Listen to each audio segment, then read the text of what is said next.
Guys, अगर आप भी जानना चाहते हो डाउन पेमेंट कितना लेगा, कौन सा शोरूम जाना चाहिए ऑटो खरीदने के लिए, इंटरेस्ट रेट कितना है, फाइनेंसर से मिलना चाहिए या डीलर से मिलना चाहिए, या ऑन रोड कॉस्ट कितना होने वाला है, या आरटीओ का खर्चा क्या आने वाला है, तो इस वीडियो में कंप्लीट बताया हूँ। इस वीडियो कंप्लीट देखो और सब्सक्राइब करो। सलाम हिंदुस्तान दोस्तों, welcome back in our new video today. तो आज जो इस वीडियोस में कोई व्लॉग्स नहीं बताएंगे, आपको जानकारी देंगे, क्योंकि जब मैं ऑटो खरीदा हूँ तो बहुत लोगों का बहुत क्वेश्चंस आ रहा, तो वन बाय वन कमेंट का आंसर करना थोड़ा पॉसिबल नहीं लग रहा है।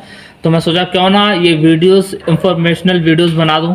अगर आप ऑटो लेने जाएंगे तो आपको क्या डिटेल्स देखना है, क्या आपका क्वेश्चन है, जो इस वीडियोस में आपको आंसर्स मिल जाएगा। ठीक है, तो गाइज हम देर नहीं करेंगे, डायरेक्ट हम क्वेश्चन पे आएंगे। गाइज हमारे पास बहुत सारे क्वेश्चन है। ठीक है, इसमें नंबर वन क्वेश्चन हमारा ये है कि बजाज ऑटो की कीमत कितनी है। ठीक है, तो गैस देखो यार, बजाज ऑटो जो है ना आपका 4 स्टॉक का जो BS6 है, 25 मॉडल है, मतलब 2025 का जो मॉडल है। ठीक है, तो अगर प्राइस की बात करेंगे, इसका प्राइस है 2,60,000 और 70,000। ठीक है, ये चीज़ें हैं।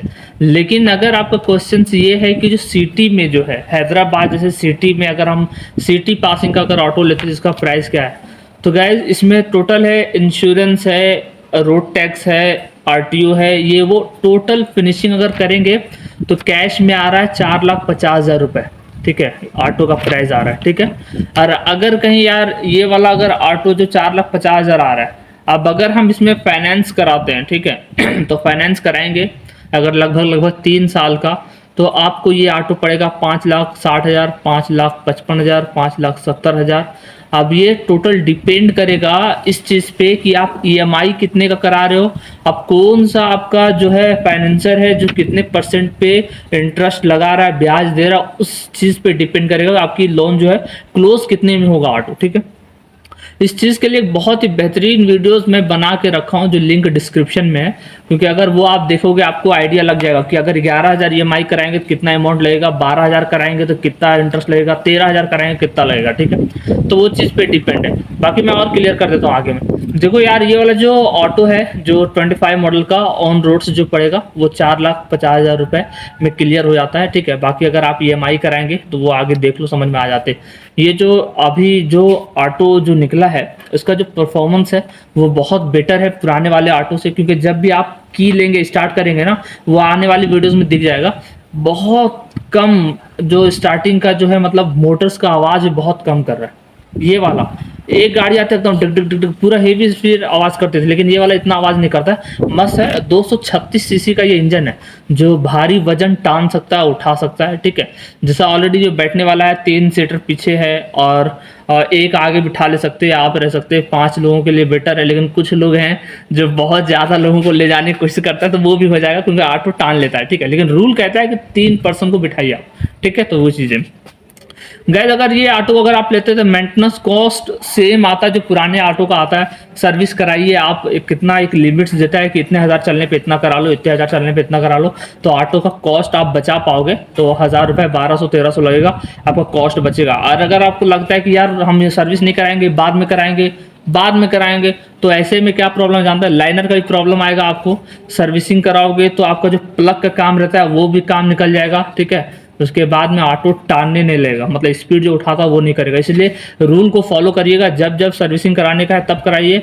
ऑटो जब पुराना हो जाए या मतलब 6 महीना 8 महीना हो जाए, तो एक लिमिट ये है कि मंथली एक बार करा लिया करो, आपके लिए बेस्ट रहेगा, परफॉर्मेंस अच्छा चलेगा। ठीक है, अब ये बात है कि इसमें ऑटो बिजनेस कर सकते हैं आप, तो ये एक बहुत बेस्ट है, क्योंकि ये ऑटो दोनों तरीके से आप यूज़ कर सकते हो, कॉमर्शियली भी यूज़ कर सकते हो, पर्सनली भी यूज़ कर सकते हो। ठीक है, ये ऑटो बहुत बढ़िया लगा यार, बहुत बेस्ट है। ठीक है, और इसका अगर आप रीसेल वैल्यू की बात करोगे, ठीक है, रीसेल वैल्यू बोले तो अगर आप जैसे ऑटो खरीद लिए और आपको 3 साल 4 साल बाद भी अगर बेचोगे, तो ये ऑटो का कंडीशन बढ़िया रहेगा, जो आपको अच्छा अमाउंट मिलेगा। ठीक है, तो आपको मैंने बताया रीसेल भी आप कर सकते हो, खरीद के नहीं चलाना फिर बेचना है तब भी अच्छा अमाउंट मिलेगा।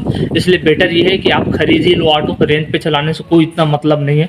ठीक है, और कमर्शियली और पर्सनली जो बोला वो तो मैं बता दिया हूँ। ठीक है, अब इसका गाइज अब ये बता रहे हैं कि EMI कितना आएगा। मैं फर्स्ट टाइम में ये क्लियर कर रहा था, EMI आप पे डिपेंड करता है कि आप डाउन पेमेंट कितना दे रहे हो। ठीक है, डाउन पेमेंट जिस बेसिस पे दोगे तो ये आप तय कर लो, 10,000 पे करना है, 11,000 पे करना है, 12,000 पे करना है।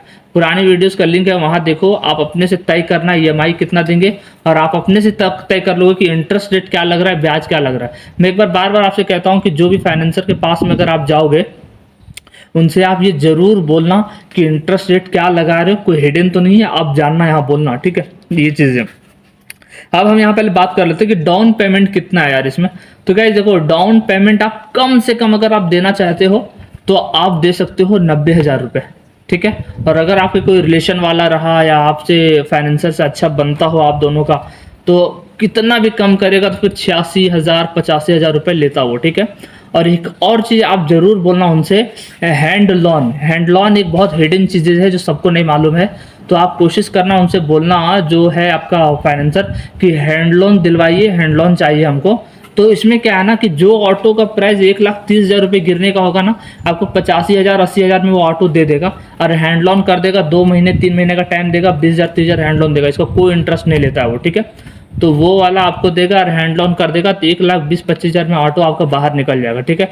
उसके बाद चलाइए, 2 महीने के अंदर वो वाला अमाउंट को आप पे कर दीजिए, ठीक है। अब बात ये रह गई यार कि शोरूम कौन सा शोरूम से लेना। तो गाइस देखो, शोरूम बहुत जगह है, ठीक है, लेकिन आपको शोरूम जाने की ज़रूरत नहीं है। अगर हो सके तो मैं नंबर डालता हूँ, आप जो है ना फाइनेंसर से ही संपर्क करो, आपको शोरूम जाने की ज़रूरत नहीं है। और अगर आप शोरूम जाते हो तो मेरा एक कंडीशन है, शोरूम आप तब जाना अगर आपको लगता है कि मैं बैंक के थ्रू अगर लोन लेकर के ऑटो निकालता हूँ, तो आप शोरूम जाइए, वहाँ पे आपको ब्याज दर और शायद कम पड़ेगा और बेस्ट भी रहेगा। आपके अकाउंट जिसमें भी हो, एक्सिस बैंक हो, आईसीआईसीआई हो, इंडियन बैंक हो, या और भी एचडीएफसी बैंक है, वो सब क्या है ना, यहाँ ज़्यादातर देखा हूँ ऑटो वाले को जो फाइनेंस कर रहा वो है एक्सिस बैंक को देखा हूँ, ठीक है। तो अगर आपसे हो पाएगा कि अगर बैंक से अगर आप कनेक्ट कर पाओ, ठीक है, तो आप बैंक के द्वारा लोन ले लो, तो इंटरेस्ट रेट कम आएगा और अगर बेहतर हो सकता है तो आप ये करो। अदरवाइज अगर ये पॉसिबल नहीं है तो आप फाइनेंसर के जरिए से आप ले लो, ऑटो आपको मिलेगा, बेस्ट ऑटो मिलेगा, ठीक है। तो डीलर फाइनेंसर जो आपको चुनना है, शोरूम जाने से कोई इतना मतलब नहीं होगा, क्योंकि अगर जब बैंक के थ्रू करे तो फिर शोरूम आएगा बीच में, अदरवाइज फाइनेंसर मिलिए, शोरूम जाने की कोई ज़रूरत नहीं है, ठीक है। उसके क्योंकि शोरूम पूछे कहाँ है तो वो खैरताबाद मिलेगा, एलबी नगर साइड है, फिर आपको काचीगुड़ा में है, तो शोरूम मिल जाएगा, लेकिन शोरूम जाके क्या करोगे आप, वो चीज़ें। और जैसा मैंने टिप्स एक लोन बता दिया आपको कि हैंड लोन लेके रखना बहुत ज़रूरी है। अगर आपके पास में 80,000 रुपये हो रहा है, 85,000 रुपये हो रहा है, तो 20-30,000 अगर वो डाउन ये हैंड लोन कर देगा तो 1,20,25,000 में ऑटो आपको निकल जाता, ठीक है। तो आपके पास में ये सब ऑप्शन है, आप वो कर ले सकते। और बाकी अगर कोई क्वेश्चन हो अब लिखना, हाँ मैं जवाब दूंगा। बाकी मोटा मोटा जो चीज़ था कि डाउन पेमेंट कितना कर सकते, शोरूम जाना है या फाइनेंसर से डायरेक्ट मिलो। मैं एक और चीज़ बोलता हूँ, फाइनेंसर के पास में जब जाओगे तो अपने जानने वालों के लेके जाओ, ठीक है, और गारंटेड चाहिए उसको। बाकी जो डॉक्यूमेंट्स है, डॉक्यूमेंट्स में कुछ नहीं, आधार हो या पेन हो, कार्ड हो और लाइसेंस वगैरह, ज़्यादा वो कुछ फाइनेंसर नहीं पूछता है, ठीक है। खाली अगर पैसा आपके पास में रहेगा तो ज़्यादा प्रॉब्लम से नहीं आएगी, ठीक है। तो कोई क्वेश्चन हो आप लिख देना कमेंट्स में। अब बाकी मैं जो गाड़ी है उसका डिटेल्स में आपको बता दूंगा, टेंशन नहीं, ये सिर्फ इन्फॉर्मेशन देने के लिए बनाया कि क्या क्या प्रॉब्लम आ सकती है, क्या क्या क्वेश्चन उसका आंसर करने के लिए, ठीक है। तो कंप्लीट वीडियो को देखिए, सब्सक्राइब करके रखिए, क्योंकि आने वाले वीडियोस में हम बताएंगे नए ऑटो का क्या फंक्शन है, क्या फीचर्स है, सारा डिटेल्स में।